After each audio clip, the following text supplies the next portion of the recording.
Ahoj, tak všichni online? Jo. Taky. A ty, babi? Babi, musíš tam na to kliknout. Ne na to babi, druhý. musíš tam na tu ikonku. Sluchátko, babi. Vypadáváš.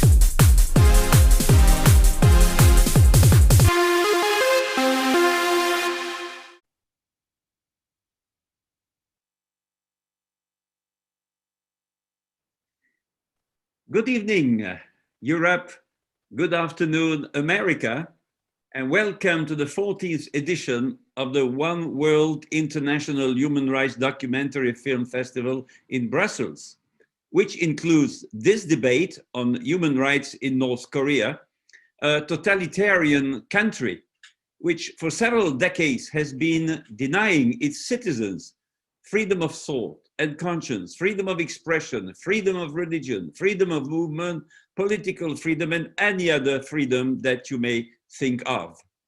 This event is organized by People in Need from Prague in cooperation with the Czech Center, Brussels, the European Parliament, the permanent representation of the Czech Republic to the EU, the Royal Norwegian Embassy in Brussels, and our NGO, Human Rights Without Frontiers in Brussels.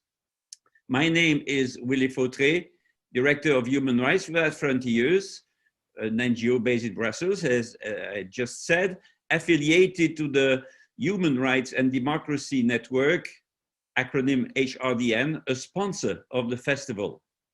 I've been a dozen times in South Korea to interview escapees from North Korea, and I will be the moderator of tonight's panel. Those living in Belgium had the opportunity to watch the movie The Mole, Undercover in North Korea, which tells the incredible but true story of an ordinary Danish citizen living on social security, Ulrich Larsen, who decided to join the Korean Friendship Association, discovered it was used by its leader not only to spread North Korean propaganda, to deny the accusations of egregious violations of human rights by NGOs and the United Nations, but also to help Pyongyang bypassing the UN and EU sanctions.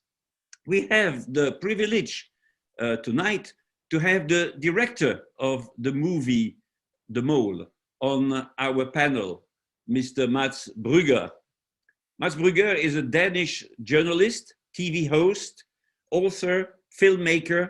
He has written several books, worked for magazines and newspapers, produced award-winning radio programs, and hosted critically acclaimed late-night TV shows. He is renowned for his distinctive methods of what I would call performative journalism, as he infiltrates the various milieus where he covers a specific issue. He realized many investigation movies, the list of which would be too long to expose, but the last one, in October 2020, featured a Danish chef on the dole going undercover in the Korean Friendship Association over the course of 10 years, while trying to uncover the illicit arms and narcotics dealings of North Korea. The panelists are Aaron Rhodes, Dr. Aaron Rhodes, a human rights advocate and author. He was executive director of the International Helsinki Federation for Human Rights during 14 years, and subsequently he was co-founder of the International Campaign for Human Rights in Iran and also the Freedom Rights Project. Since 2014, he's been president of the Forum for Religious Freedom Europe.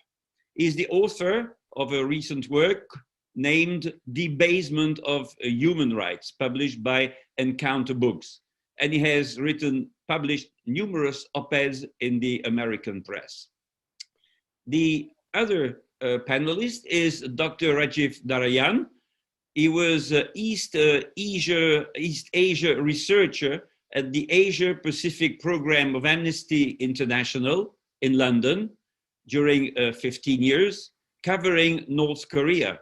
He has written on the political prison camps in North Korea, linked human rights violations with the food crisis and the resultant health crisis. He was a consultant, senior advisor for Rafto Foundation on North Korea for 3 years. In 2018, he led the publication of and wrote the introductory chapter for a book of writings by North Korean writers based in South Korea, entitled Righting Wrongs, 14 Voices from North Korea. Dear attendees of this debate, I will ask a first round of questions to the panelists, but you will also be allowed to ask your own questions. There are 3 options for you. First, Facebook, comment under the video. Second, YouTube, the comment under the video, and the application Slido, the information on how to access will be on the screen. So my first question will go to the producer of that film. It is Mr. Brügger. Mr. Brügger, through the experience of Ulrich Larsen, your investigation movie highlights and documents state crimes perpetrated by Kim Jong-un. Was it a discovery for you when you started to work with Ulrich Larsen? And how did you feel at that time? What was your motivation and what was your objective by making such a film? The floor is yours. Thank you, Willy. Well, having worked on North Korea before, I was not completely naive when regarding the Kim regime.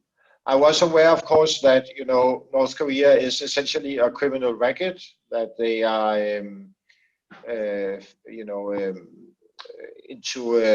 they are producing, peddling drugs, making knockoff cigarettes,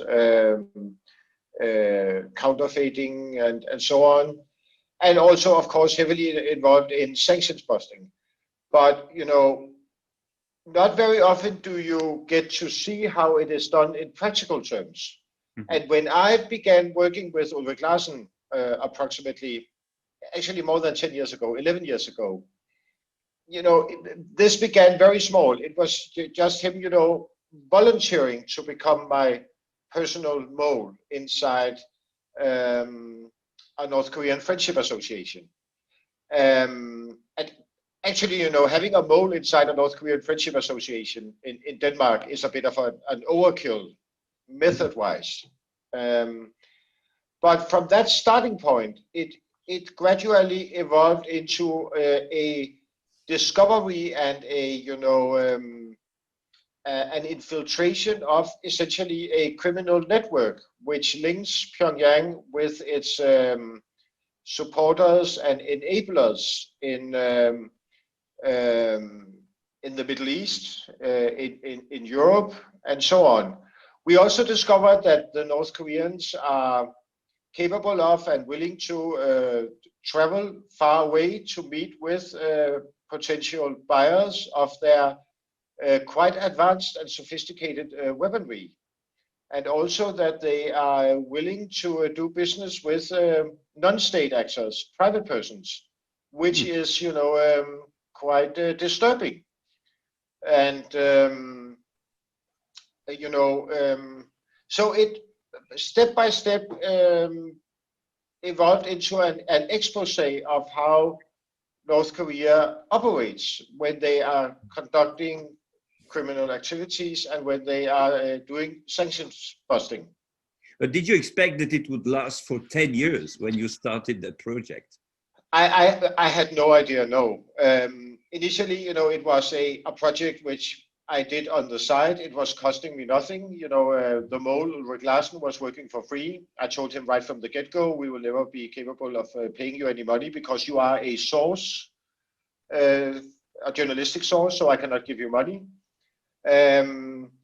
initially, expenses were also quite small. It was a matter of funding him traveling to various places. And then gradually, it escalated and became enormously advanced, also expensive and very paranoid project. What was of concern to us all throughout the process was that whenever we were meeting with North Koreans, arms dealers or representatives of the North Korean state, we had to be aware of maybe intelligence services, be it national or foreign intelligence services, that they would, catch on to us and either warn us off or tell us, to stop doing what we were doing, or try to prevent us from, conducting business with the North Koreans. And that is also a slightly disturbing discovery, that at no time throughout this period we were in touch with intelligence services. Mm-hmm.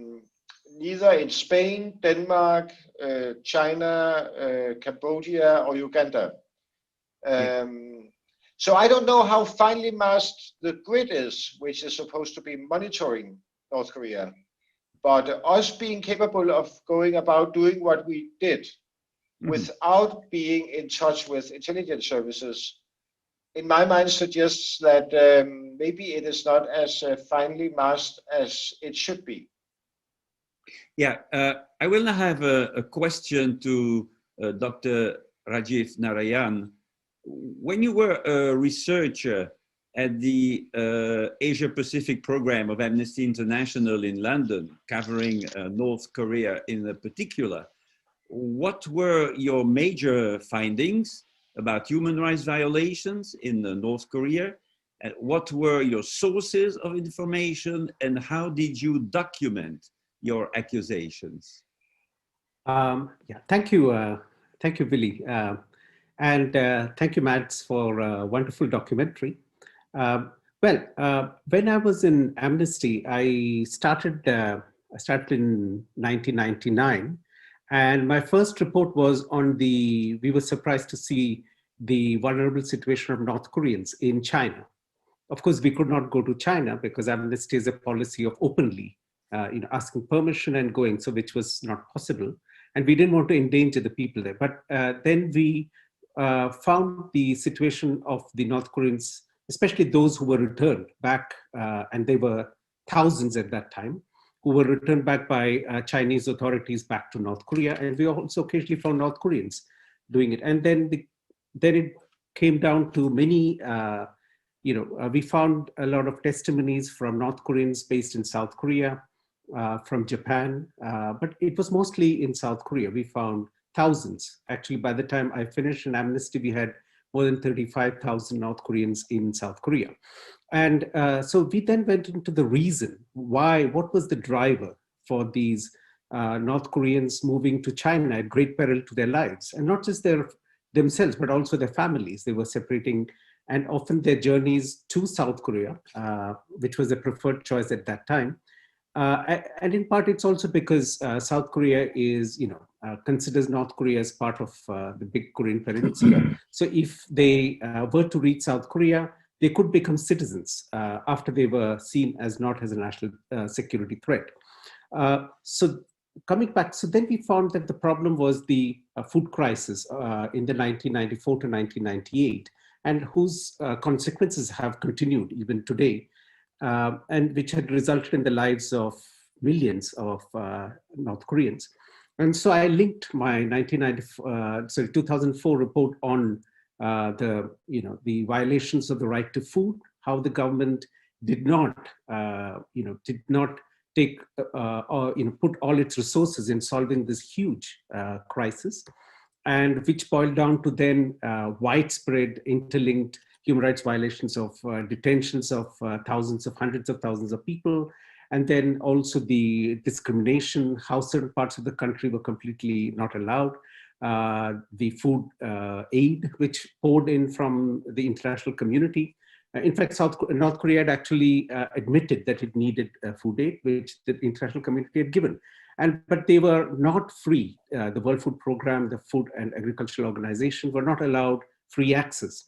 And so there was a total control of freedom of movement.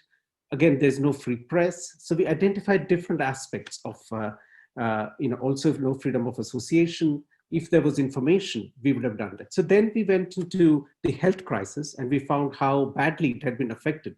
And even though North Korea has a free health service, people had to pay money and they didn't have that money. And so the effect of the food crisis has continued till this date. And even today, well, not today, but say 2 years ago, pre-COVID-19, a third of the country still depended on foreign aid, food aid, which was fast dwindling.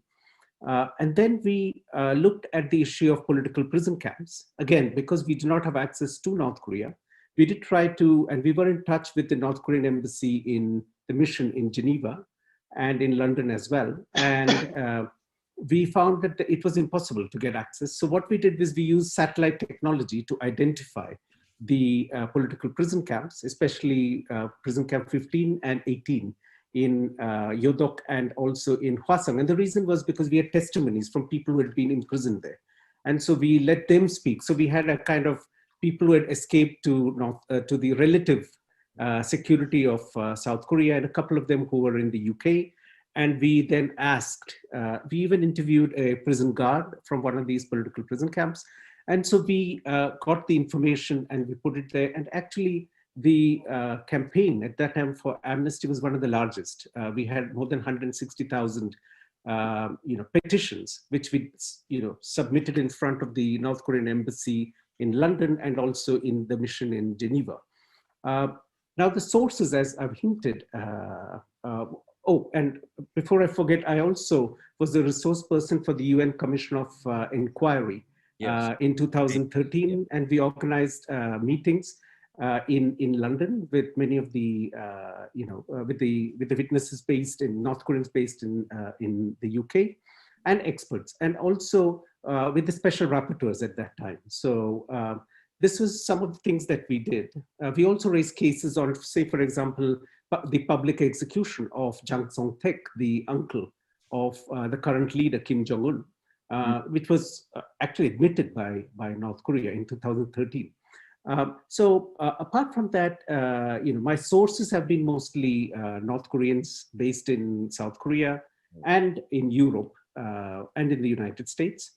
Yeah. I could not go to China. I could not go to Mongolia at that time. And then we were discouraged to go to Thailand, where many of them ended up in prisons before they moved to South Korea. And also there are many specialist agencies in civil society organizations in South Korea. So these were some of the sources that we used. Yeah. Before giving the floor to Dr. Aaron Rhodes, I had a sub questions. You mentioned the pandemic, COVID pandemic. Do you think that the human rights situation in North Korea has worsened during these pandemic times? I would say yes, because already we are seeing, I mean, as soon as the news of the COVID pandemic came, North Korea completely stopped its 880 odd mile border with China, which supplies nearly 90% of its imports. And even today, the trade is very, very low. Not only that, they even punished severely people who were caught smuggling products across the border. And so we've already seen more than 1 million, estimates are saying now, early this year, that more than 1 million people are more food insecure than before. So we are talking of, an increase, considering that North Korea has a population of about 25 million, 1 million more to the already, more than a third who have severe food insecurity is a big issue. We've also heard of increased reports of starvation deaths, of young children. At the time of the food crisis, they were known as kochebis, which were like butterflies. And many of them have ended up begging for food along with elderly people. and also information. I mean, North Korea still officially has reported to the World Health Organization that there is no COVID-19 case. Okay. Yes, indeed. So, which is very difficult to believe. And at the same time, they have also refused aid given offered to them by South Korea. And in fact, there was a South Korean national who was actually shot dead when he apparently tried to enter North Korea by sea in September.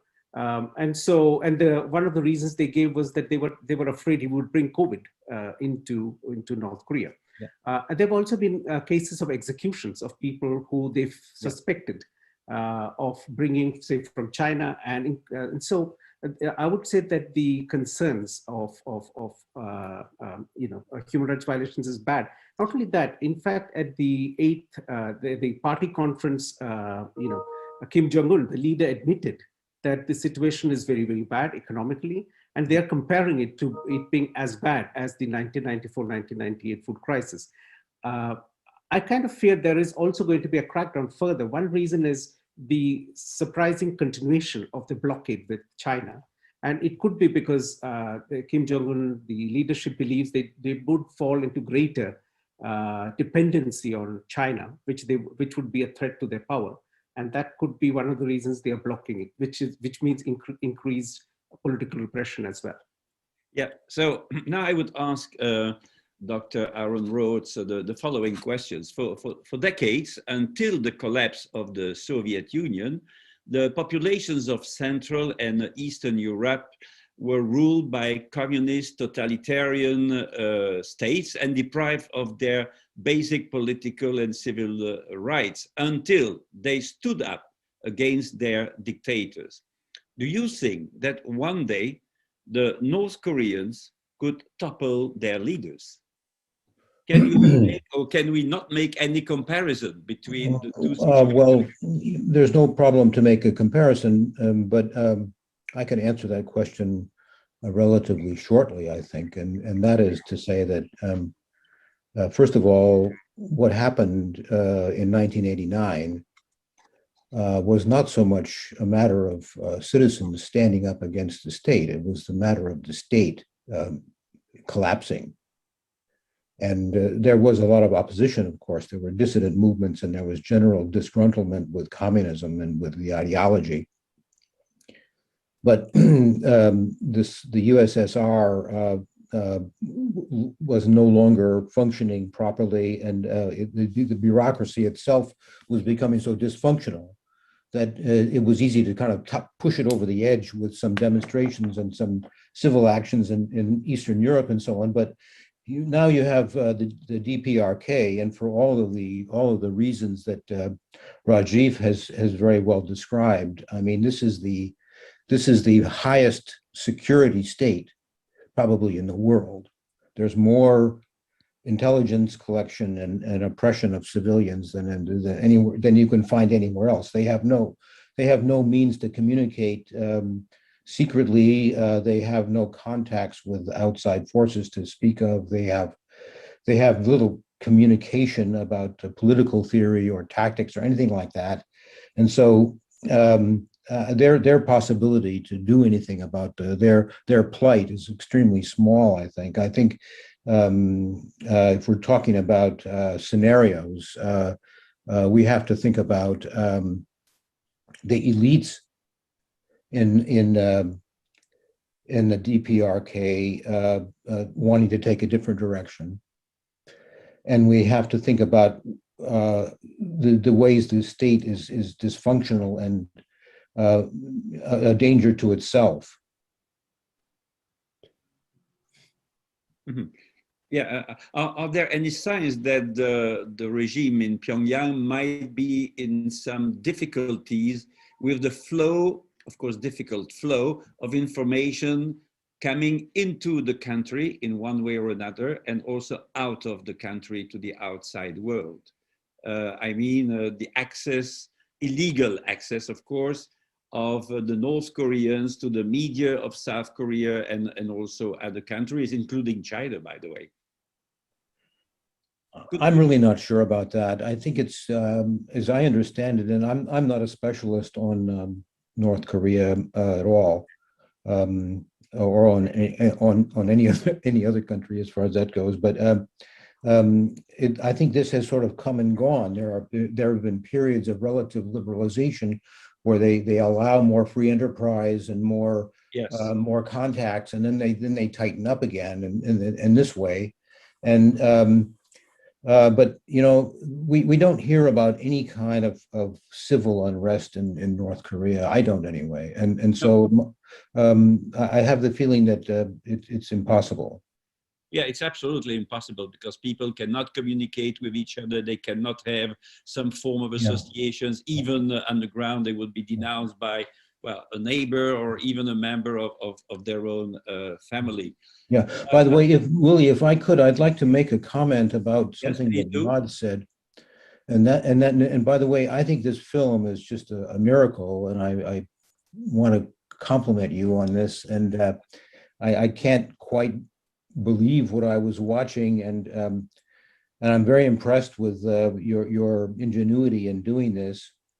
But you said in your remarks that you weren't aware that you hadn't had any contact with any intelligence agencies, and that doesn't mean that they weren't watching you. No, I agree. That is a possibility, of course. So probably it was monitored, but it wasn't disrupted, and that's what I find strange. So this leads me to conclude that it was not so well monitored by the North Koreans or the Chinese, but it was monitored by Western. But it was probably monitored by Western intelligence agencies, and they just sort of followed it and sniffing around behind your back to see what it would turn up that might be useful to them. That would be my surmise. Well, I do agree. You know, there's a distinct possibility that we were being monitored, but following the release of the mole, we have been approached by intelligence organizations, intelligence groups from Scandinavia and elsewhere, who are very interested in getting access to some of our materials, footage, documents, and so on. Which kind of suggests that what we are in possession of is unique and of interest to them. And if they had been monitoring us closely, they would probably be in possession of that material. Well, if they had done what you had done, they would be in possession of it. If they had the smarts to do an operation like you did, they would be ahead of the game. Yes. Yeah. Oh, sorry. Oh no, please continue, Willy. Yeah. So I had another question for Rajiv, because I know that he's interested in the accountability issue. I am asking him, how is the accountability issue raised by the international community concerning North Korea? Thanks, Willy. I'll answer that. I'll just add one more point to the part you've said about how the North Korean authorities control its nationals. And one of the big issues, of course, they have varying monitoring bodies, including Neighborhood Watch, usually led by women. And they know what happens. But more importantly, they have the guilt by association system. So if someone escapes or goes to North Korea, especially if it's an elite, you can rest assured that those family members who remain in North Korea will be punished. They will be sent to either political prison camps or even be executed. So there is this fear that people have that there will be retaliation. So that's one of the issues with North Korea, which they are very effective on. And coming back to the accountability, this has been a major concern on how to move forward, because the crimes against humanity has been raised by many organizations, including Amnesty International, and also by the UN, and the Commission of Inquiry highlighted 8 crimes against humanity, many of which we have highlighted, the right to food, then there's also right to life, there's also political prison camps, the torture treatment, the severe human rights violations on the freedoms of expression, association, movement, and also abductions, the abductions of foreign nationals, which actually had been admitted by Kim Jong-il, the father of the current leader, to Prime Minister Koizumi when he visited Japan. When he visited Pyongyang. For all these issues, there are three layers as I would see it. One is at the domestic level. Now, when you have to address accountability, but everyone knows that the judiciary in North Korea is heavily compromised. It's not independent, it's part of the state. And so it does not have the capability or does not want to, does not show any willingness to address many of these crimes against humanity. And even the crimes that are there, some of them are so vague that they actually collaborate or make things worse. So for instance, there is detention, pre-trial detention in the Chipkyulsus, which are the pre-detention camps where there is torture and treatments. People die there. The domestic, unless there's heavy reform in the domestic court judiciary, that's not possible. Then you have countries in the neighborhood, China, Japan, South Korea, where they actually have legislation, some legislation where accountability could be taken up. But then for reasons of practicality, politics, and also some legal aspects, for example, crimes against humanity is not domestically, it's not in many of their, in the constitution, for example, in China.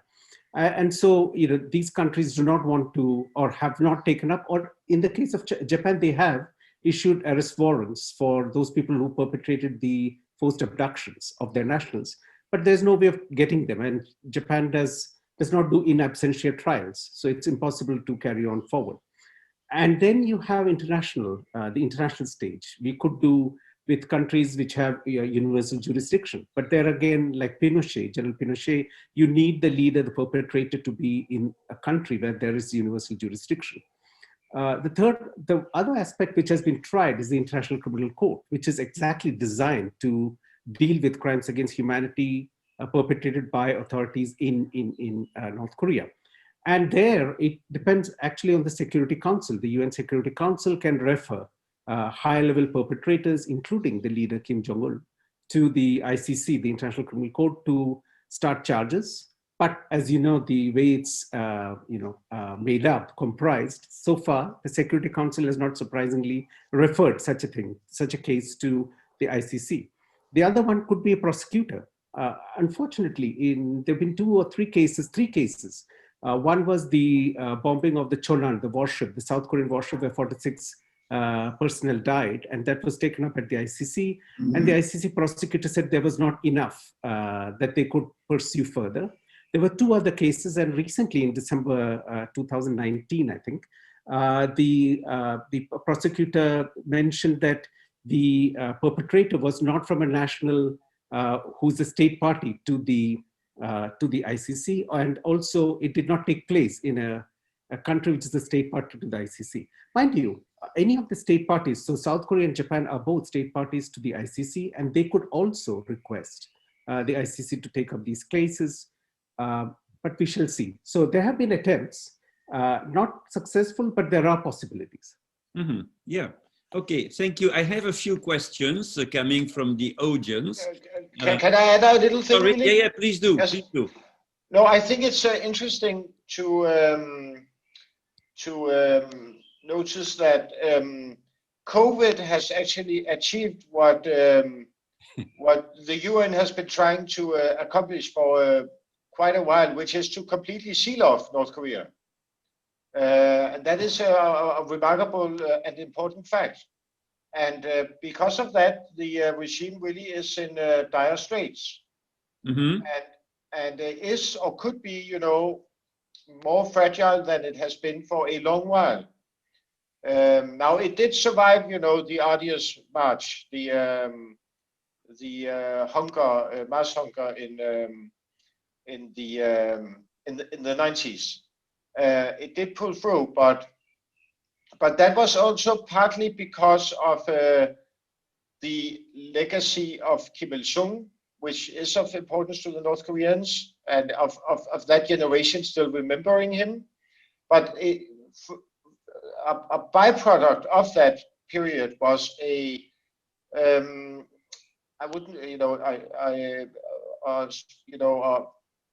people disliking Kim Jong-il, his son. Now they are trying to, to project Kim Jong-un as a reincarnation of the founder, with his haircut, his looks, his behavior, and so on, in order to, as a callback to the good old times. But the good old times are long gone. And if you look at their propaganda, they are really upping the game, which suggests a sort of desperation. Recently, it was announced that a brigade of orphans had volunteered to work in coal mines and do heavy manual labor because of their love of the party and so on, which is a very extreme kind of propaganda. Yeah, Mr. Brügger, I have a few questions from the audience for you, and I will ask you to answer briefly so that I can come back with concluding questions for each of the panelists. So first question is, Mr. Brügger, thank you for such a great document. My question is, how come that Mr. James was not exposed as a fake businessman? Well, because of Mr. James being a master of improvisation, and then you should also be aware of, Mr. James having been a high-ranking professional criminal in the underworld of Copenhagen for a long period of time. Also traveling abroad, dealing with drug dealers in the Netherlands, in Brazil, and elsewhere, is actually, doing business. So, a perfect crash course in conducting business is actually selling drugs. And then, also he is a man who excels and thrives in dangerous situations. He basically enjoys being in danger. So he is sufficiently, relaxed when meeting with his North Korean counterparts, and essentially they were trusting him, and they were actually liking him. Yeah. The other question concerns Ulrich, and the question is, how is the protagonist doing now? Is he safe? How had his life changed since the film? I'm happy to announce that he is safe and sound. Everything is good with him and his wife. Yes. Currently, he's traveling around Denmark, doing talks about his experiences being the mole. And he is, in short, very fine. Yeah, and then there was another question that I had also prepared for myself. How has your film been perceived by the media, politicians, civil society in European countries? And do you think that it has had any impact on the relations of some countries with North Korea? I think, in order for me to answer that question in full, we would have to wait for the,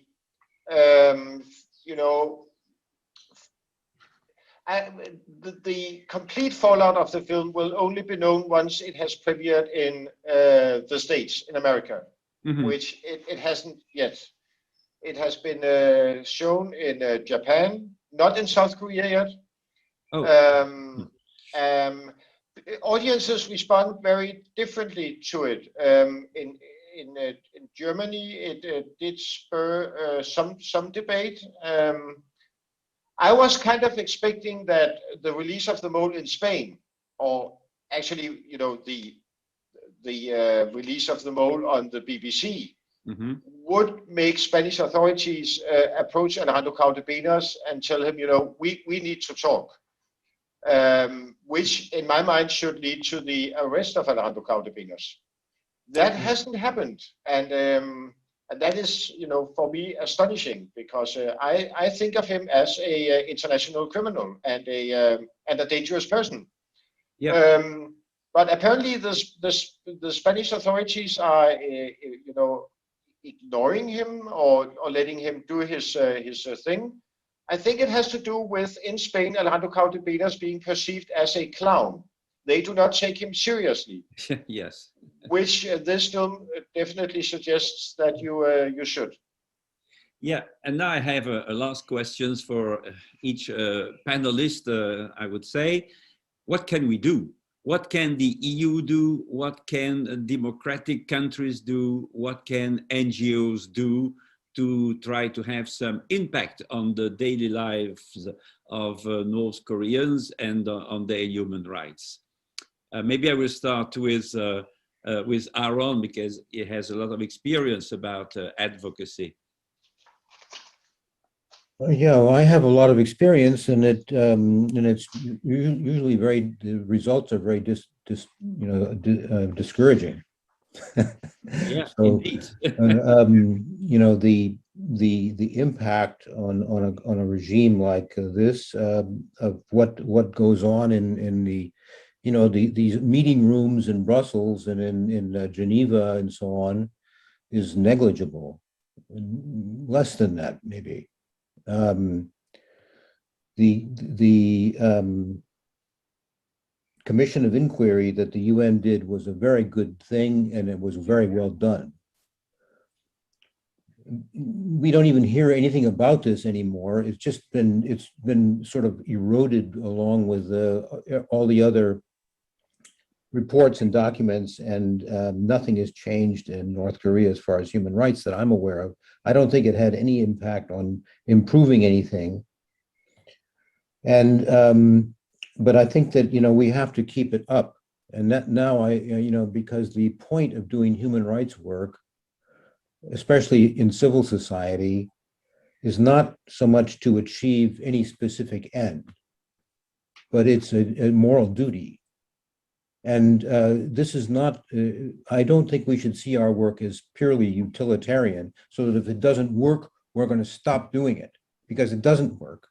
But we need to keep on doing it because it's a moral imperative, and we need to bear witness, and we need to keep documenting these things, because it's a service to the victims, and it's a service to the principles of a free society. Yeah, Rajiv, your opinions, what should be done? No, I thank you, Willy. It's a very, it's a question which keeps coming up. And I agree with Aaron that, at the moment, it looks very depressing. And it's also very frustrating because, it's a country which is, 30, 40 kilometers from Seoul, and so different, and so dark, and so mysterious.